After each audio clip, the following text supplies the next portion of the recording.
Hello, everyone, and welcome to another episode of The Wealth of Nations. Today, we're going to be talking about a issue that I've been exploring recently, and it's the issue of misunderstanding Milton Friedman. He makes a lot of points, and he's a well-known person, and he, as far as I know, was either loved or hated, depending on who you speak to. And I just want to address some of the issues of why I think he is misunderstood, and part of it stems back to just not listening to the points that he is making. So I'll begin with my arguments now. Milton Friedman is accused, at least in a bumper sticker that I saw, of being the, quote, proud father of global misery. And I suspect that is due to his view that businesses should have one function and one function only, and that is to turn a profit in whatever market that they operate in. Now, on one level, if you deem capitalism to be a cutthroat game of rape and plunder, then I can see how you might be offended by such an instruction from the famous economist. But it is important to consider the context in which these statements are made.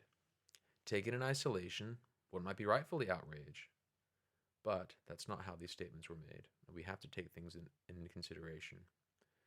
I want to bring to your attention the context behind these comments and when and where they were made.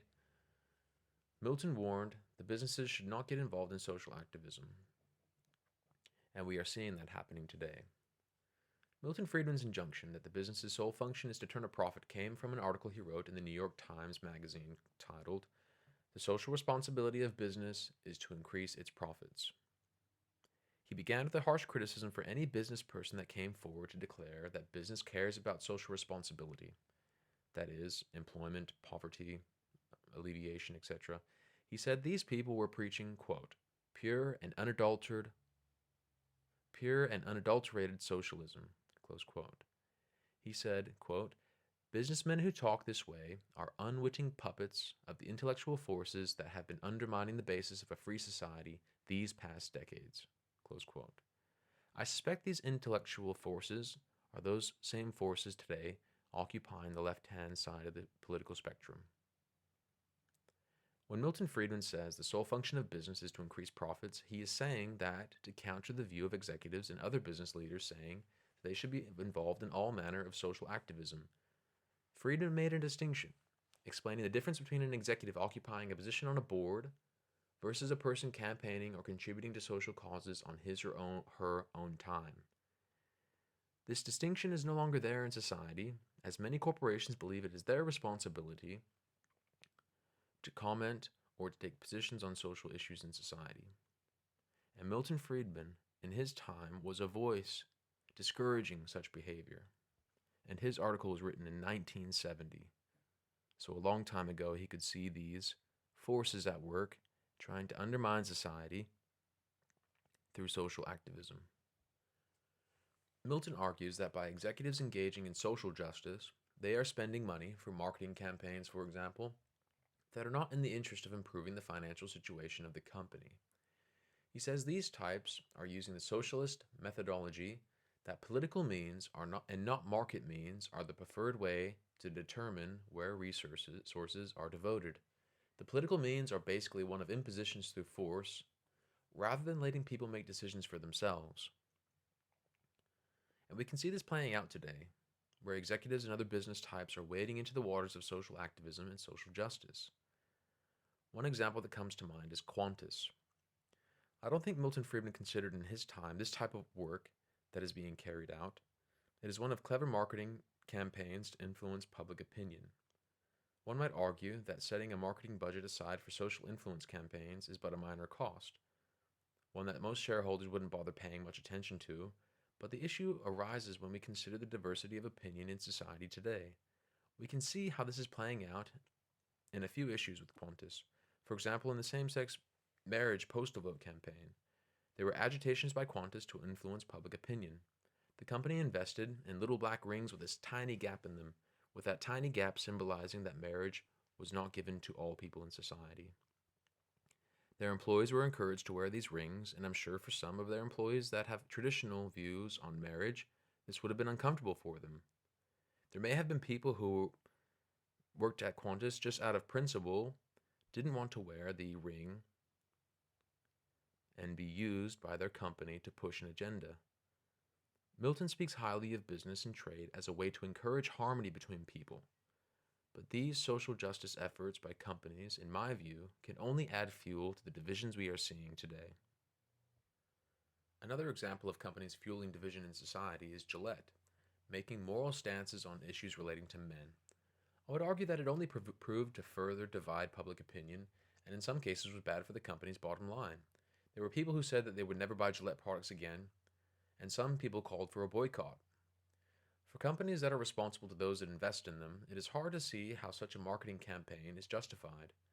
Yet, I will admit that some street credibility can be gained by such positions, but you have to consider whether or not it is right.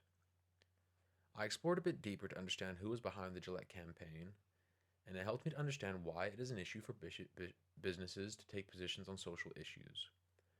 One of the challenges Milton Friedman made in his article in the New York Times Magazine was that businesses, whether it is Gillette or Qantas, do not have values.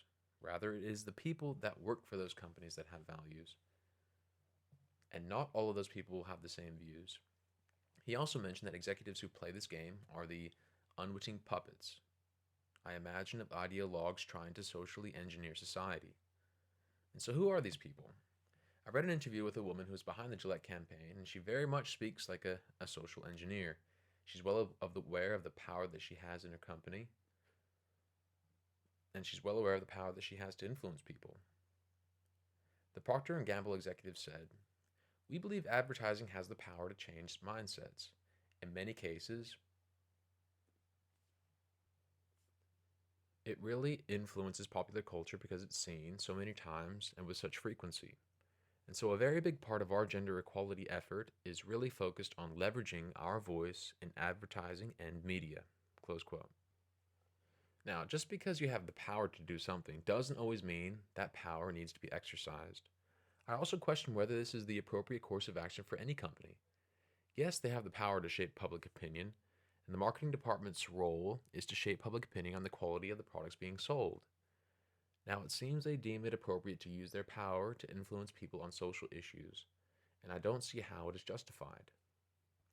What if Gillette, for example, had a moral position on who should be president of the United States and who should not be president of the United States? To me, it seems like a not far of a reach or a leap to say that if companies can take moral issues on anything in society, different ideas, different social issues, why can't they also take a moral position on who to vote for? Does Gillette consist of people with expertise in making shaving products? Or does it house glowing beacons of morality that we should all look to for guidance? We have to ask these questions. This particular executive, if she is not a socialist, uses much of the same language one might hear from the far left of the spectrum.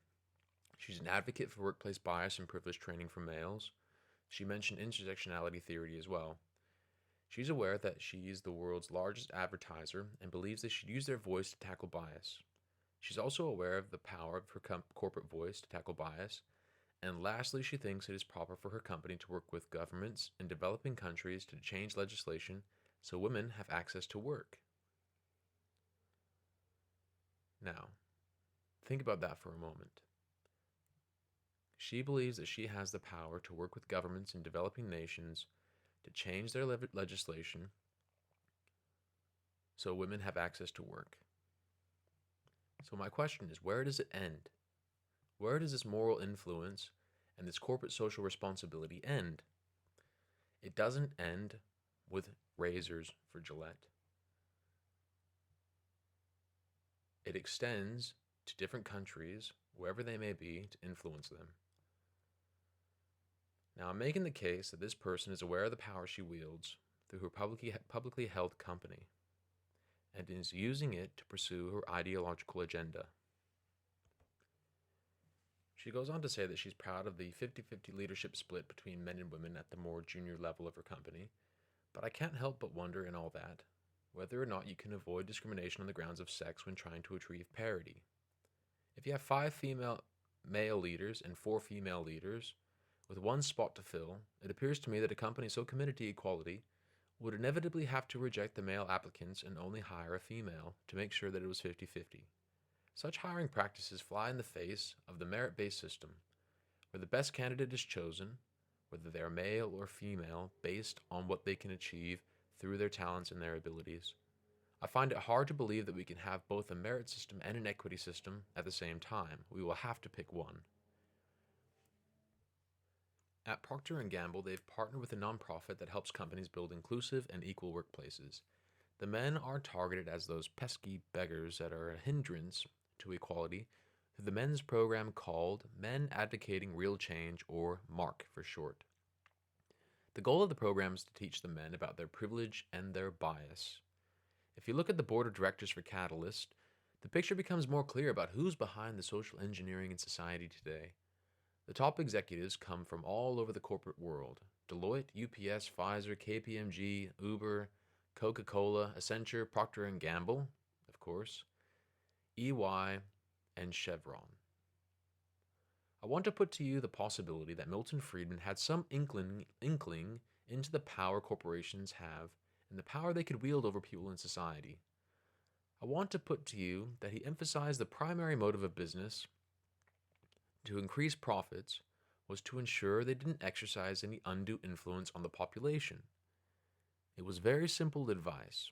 Let the market decide what is moral to them. And in the case of Gillette, for them to focus on making the best tools for hair removal possible. And in the case of Qantas, to provide the best flight services they can. Let us not forget his sage advice for all the corporate executives in the world trying to usher in utopia. To do as they desire as individuals on their own time and on their own dime, and not use the power of their company, the funding, the human resources, the technology, etc., to push what they deem to be ideologically sound. I'll conclude with some final words from Milton Friedman. But the doctrine of social responsibility, taken seriously, would extend the scope of the political mechanism to every human activity. It does not differ in philosophy from the most explicitly collective doctrine. It differs only by professing to believe that collectivist ends can be attained without collectivist means. That is why, in my book, Capitalism and Freedom, I have called it a fundamentally subversive doctrine in a free society, and have said that in such a society, there is one and only one social responsibility of business: to use its resources and engage in activities designed to increase its profits, so long as it stays within the rules of the game, which is to say, engages in open and free competition without deception or fraud." Close quote. Milton Friedman is at times not given a fair go. It doesn't appear to me to be the case that he was in favor of unfettered profit-making. He said so himself, that companies must not engage in deception or fraud. I think people have misrepresented his views in order to make him a scapegoat for what some may see as the failures of capitalism. It is absurd to lay blame for the imperfections of capitalism at the feet of Milton Friedman. We must always keep in mind that those engaged in commerce and industry are people, and people have weaknesses. I personally will be careful when I hear imperfect corporate executives telling me how I should think, what I should believe, and how I should behave.